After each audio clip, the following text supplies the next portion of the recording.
സാമൂഹിക സുരക്ഷാ ക്ഷേമനിധി ബോർഡ് പെൻഷനുകളുടെ വിതരണ രീതിയിൽ നിർണായക മാറ്റവുമായി പുതിയ സർക്കാർ. കിടപ്പ് രോഗികളായ ഗുണഭോക്താക്കൾ ഒഴികെ മറ്റെല്ലാവരുടെയും പെൻഷൻ ഇനി ബാങ്ക് അക്കൌണ്ടുകളിലെത്തും. സഹകരണ സംഘങ്ങൾ വഴി പെൻഷൻ വീടുകളിലെത്തിക്കുന്ന രീതി അവസാനിപ്പിക്കും.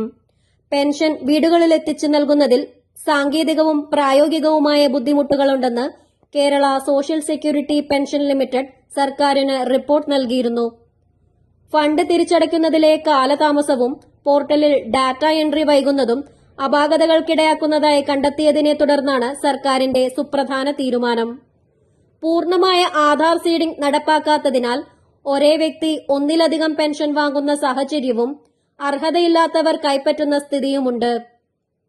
വീടുകളിൽ പെൻഷൻ എത്തിക്കാൻ സഹകരണ സംഘങ്ങൾക്കു നൽകേണ്ട ഭീമമായ ഇൻസെന്റീവ് സർക്കാരിന് വലിയ സാമ്പത്തിക ബാധ്യതയാണ്.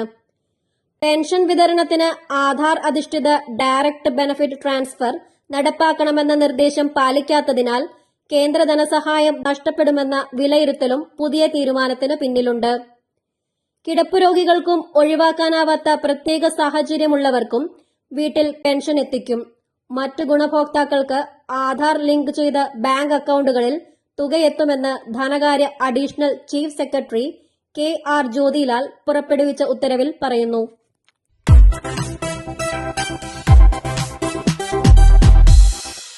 സഹകരണ സംഘങ്ങൾക്ക് ആവശ്യമായ ഏറ്റവും പുതിയ സഹകരണ നിയമപുസ്തകം, വിവരാവകാശ നിയമപുസ്തകം എന്നിവ വിപണിയിൽ.